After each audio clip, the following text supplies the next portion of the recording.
Muy buenos días, bendiciones para todos aquellos que nos escuchan en este día y esperamos de nuevo poder llevar una palabra de bendición, pero sobre todo de desafío para nuestras vidas.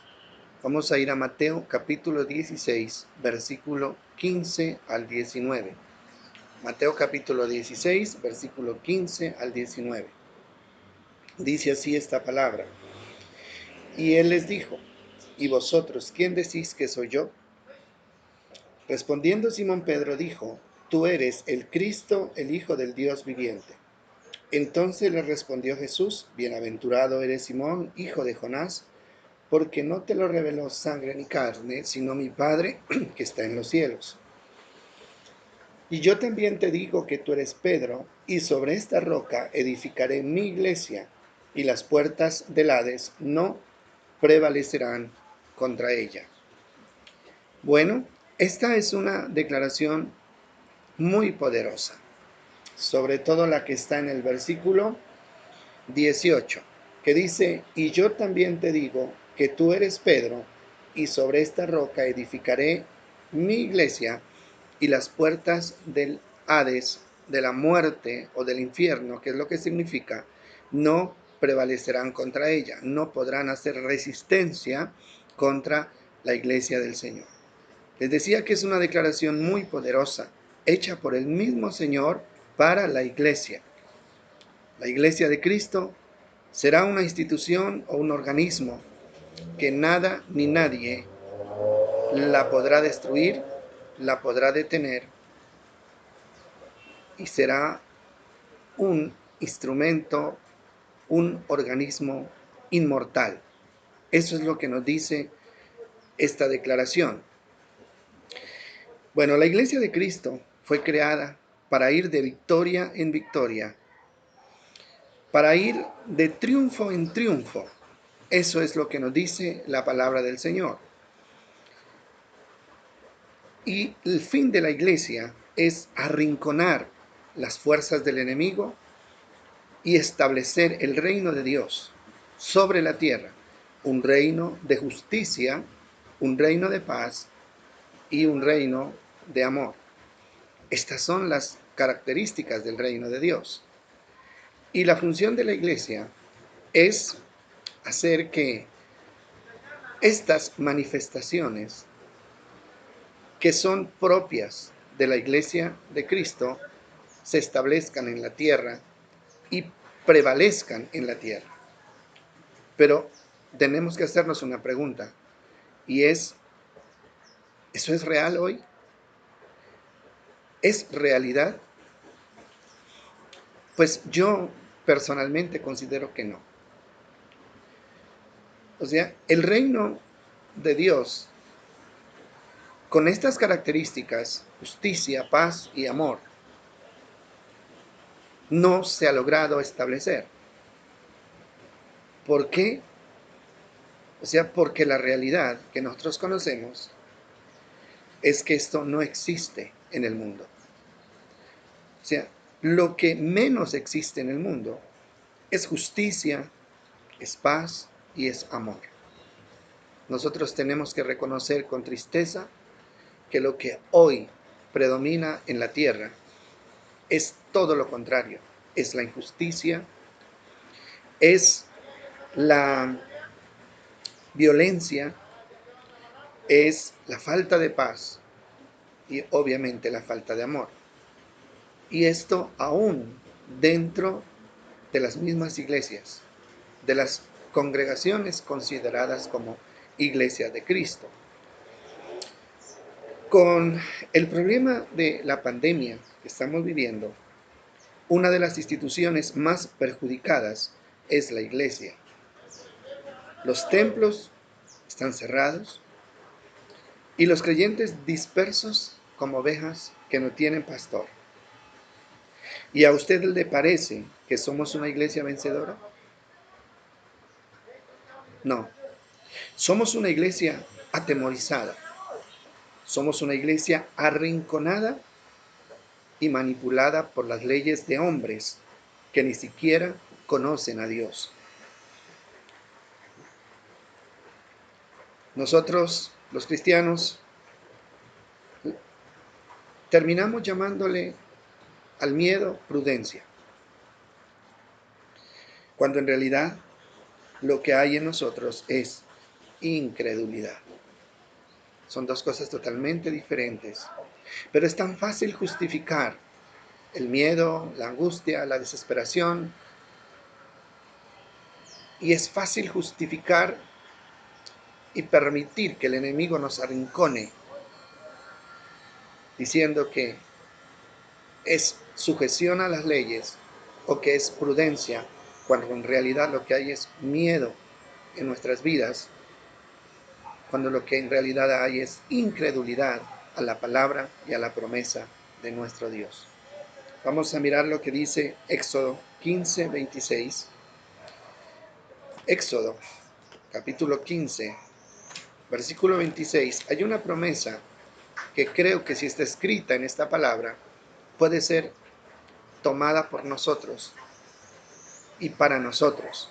Éxodo 15:26 dice: y dijo, si oyeres atentamente a la voz de Jehová tu Dios, e hicieres lo recto delante de sus ojos, y dieres oído a sus mandamientos, y guardares todos sus estatutos, ninguna enfermedad de la que envié a los egipcios te enviaré a ti, porque yo soy Jehová tu sanador.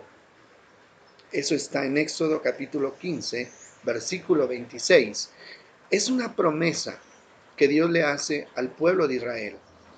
Una promesa de que las enfermedades que aquejan al mundo a su alrededor nunca llegarían a ellos. Ahora, y si llegaban, no morirían. ¿Por qué? Porque Él se había convertido en su médico, en su sanador. Ahora, esta es una promesa que está vigente. Es una promesa para nosotros también hoy. Recuerde lo que dice Isaías 53, dice que Él llevó nuestras enfermedades y sufrió nuestras dolencias, y que por sus llagas fuimos nosotros curados. Hay promesas que son grandes. Hay promesas que tienen que ser creídas, porque si no es así, entonces nosotros seríamos uno más del montón, quejándose, llenos de miedo, llenos de angustia. Y esa es una muestra de que hemos dejado de lado la promesa que Dios nos dio a cada uno de nosotros. Y esta promesa me parece tan importante, aunque hay una condición.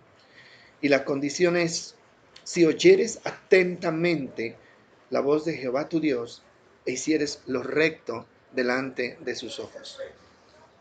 Mire, dice, el primer paso es oír atentamente.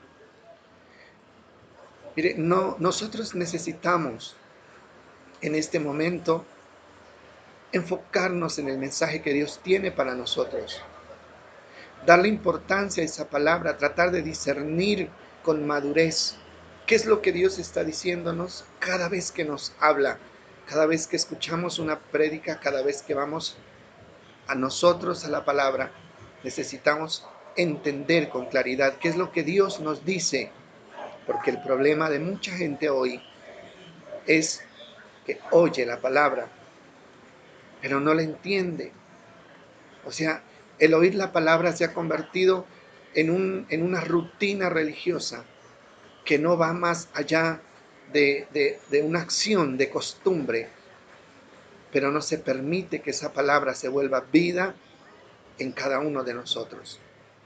Y es si oyeres atentamente la voz de Jehová tu Dios, y después de oír atentamente y tener claro qué es lo que Dios demanda, dice, e hicieres lo recto delante de tus ojos, si dieres oídos a sus mandamientos y guardares todos sus estatutos. Ese es el requisito, esa es la condición.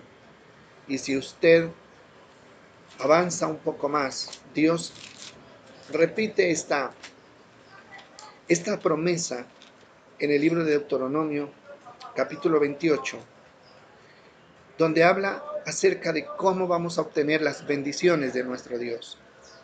Y 28:1 de Deuteronomio dice: acontecerá que si oyeres atentamente la voz de Jehová tu Dios, para guardar y poner por obra todos sus mandamientos que yo te prescribo hoy, también Jehová tu Dios te exaltará sobre todas las naciones de la tierra. Y vendrán sobre ti estas bendiciones y te alcanzarán si oyeres la voz de Jehová tu Dios. Y los versículos que continúan hablan explícitamente de las cosas que estamos necesitando, del bienestar económico, de la tranquilidad, de la salud física, espiritual y emocional como resultado de oír atentamente la voz de Jehová nuestro Dios. Y esta mañana mi deseo para ustedes es que entendamos esta realidad, es que entendamos esta verdad, que nos quede claro que si no escuchamos la voz de Dios, que si no atendemos el llamado que Dios nos hace, entonces la promesa no se cumplirá en nuestras vidas. O tal vez puede ser que en el fondo, la causa del temor puede ser que en el fondo sabemos que no le estamos cumpliendo a Dios y eso nos aterroriza, pero la solución no es escondernos. La solución es arrepentirse y empezar a hacer las cosas bien, así como Dios las pide. Créame que el daño que el enemigo le puede causar a la iglesia con este ataque es muy grande. Si somos realistas, muchos creyentes van a caer en un enfriamiento espiritual que puede llevarlos a perderse, a perder lo que Dios nos ha dado, las promesas que Él ha hecho para nosotros, incluyendo la promesa de la salvación. Mire, lo lógico sería que siguiéramos buscando a Dios de forma personal, que en este momento, donde no podemos congregarnos, pudiéramos buscar a Dios en nuestras casas. Y como alguien decía, ¿no? Lo que ha hecho esto es dispersar a las personas y hacer que se cierre una congregación, pero que se abran muchas. ¿Pero es real eso? Es la pregunta. Yo pienso que la mayoría de los creyentes no tienen la madurez para asumir esta responsabilidad. Le aseguro que muchos ya perdieron la costumbre de orar y de estudiar la palabra. Y sin oración y sin palabra no podemos sobrevivir, porque ustedes saben que la oración y el estudio de la palabra es el alimento para nuestra alma, es el alimento para nuestro espíritu. Además, hay muchas otras cosas que van absorbiendo nuestro tiempo y el deseo de buscar a Dios.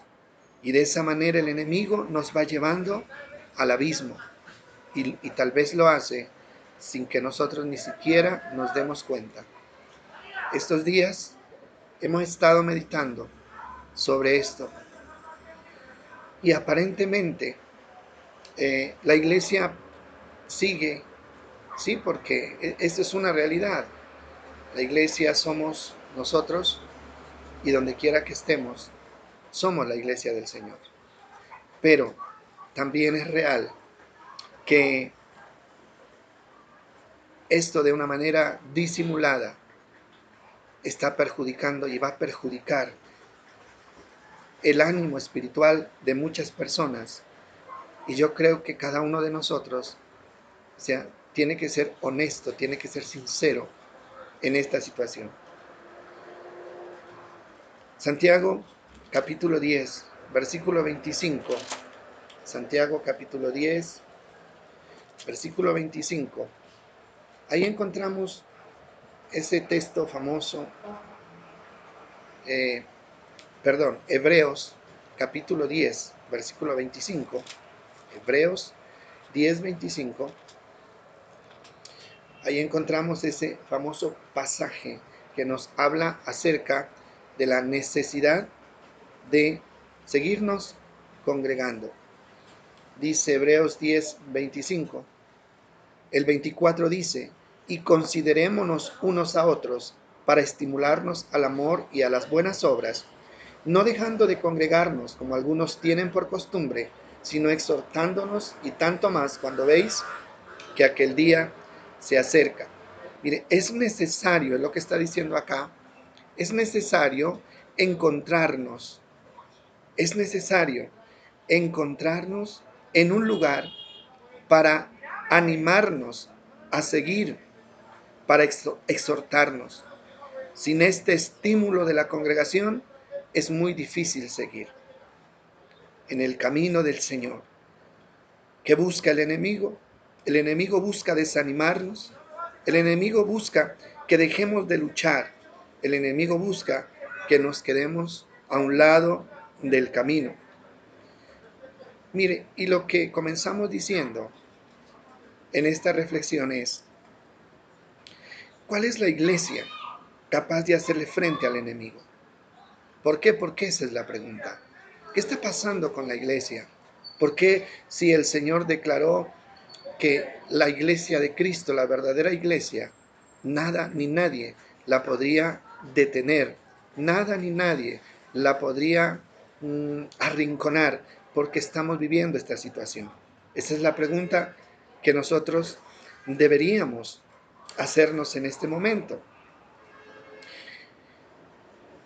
Pero sabe una cosa, esa iglesia que nada ni nadie la puede apagar, que nada ni nadie la puede detener, es una iglesia que está fundada sobre la roca. Si usted recuerda, esa fue la declaración que Jesucristo le hizo, que Jesucristo hizo, tomando como ejemplo la vida de Pedro. Dice que tú eres Pedro, y sobre esta roca edificaré mi iglesia, y las puertas del infierno no prevalecerán contra ella. Eso fue lo que Cristo declaró. Pero la declaración que Jesús hizo no tiene nada que ver con la vida de Pedro en sí, con Pedro como una persona. La declaración que Cristo hizo, la hizo sobre lo que Pedro confesó, sobre la confesión de Pedro. ¿Y cuál fue la confesión de Pedro? Fue, yo creo que tú eres el Cristo, el Hijo del Dios viviente. Y en el libro de Mateo, capítulo 7, versículo 24, Mateo 7, 24, ahí nosotros encontramos la conclusión de lo que se conoce como el Sermón del Monte. Y Jesús, terminando este sermón, dice, cualquiera pues que me oye estas palabras y las hace, le compararé a un hombre prudente que edificó su casa sobre la roca. Descendió lluvia, vinieron ríos y soplaron vientos y golpearon contra aquella casa, y no cayó, porque estaba fundada sobre la roca. Pero cualquiera que me oye estas palabras y no las hace, le compararé a un hombre insensato que edificó su casa sobre la arena. Descendió lluvia, vinieron ríos y soplaron vientos y dieron con ímpetu contra aquella casa, y cayó, y fue grande su ruina. La roca sobre la cual debe estar fundada la iglesia de Cristo es la obediencia a la palabra de Jesús. Analice bien el texto. Cualquiera que oye estas palabras y las hace, la obediencia a la palabra de Jesús es lo que nos da la fuerza para resistir. Cualquier iglesia, grupo o persona que no esté obedeciendo la palabra de Jesús es una institución débil, es un alma débil a la que el enemigo puede arrinconar cuando él quiera. Entonces, cuando Jesús habla de obediencia a la palabra, o sea, Él está haciendo la misma declaración que Dios hizo al pueblo de Israel y que ya confirmamos en los textos que leímos del Antiguo Testamento, cuando Él les dice, mire, hay promesas de sanidad, hay promesas de que ustedes estarán libres de toda enfermedad, siempre y cuando escuchen atentamente y obedezcan lo que Dios les encarga. Y es lo mismo que Jesús nos dice a nosotros hoy, porque este es un mensaje para nosotros, para la iglesia. Y dice, si alguien escucha esta palabra y la hace, entonces será una persona próspera, será una persona bendecida, será una persona que va a ir de victoria en victoria y de triunfo en triunfo. Pero si alguien dice, oye, pero no hace, entonces será una persona que tarde o temprano verá la ruina sobre su vida. Y está claro que la victoria o el fracaso dependen de la obediencia o de la desobediencia a la palabra de nuestro Dios. ¿Podríamos nosotros esta mañana, con sinceridad, con honestidad, llegar a una conclusión? Si la iglesia está siendo avergonzada por el enemigo, si el enemigo logró poner en jaque a la iglesia hoy, tiene que ser que esta llamada iglesia hoy en día no es una iglesia obediente a la palabra. Falta obediencia, falta revelación, falta honestidad para sujetarnos a los mandamientos de Dios. Porque si estuviéramos haciendo lo correcto, entonces se cumpliría esta palabra.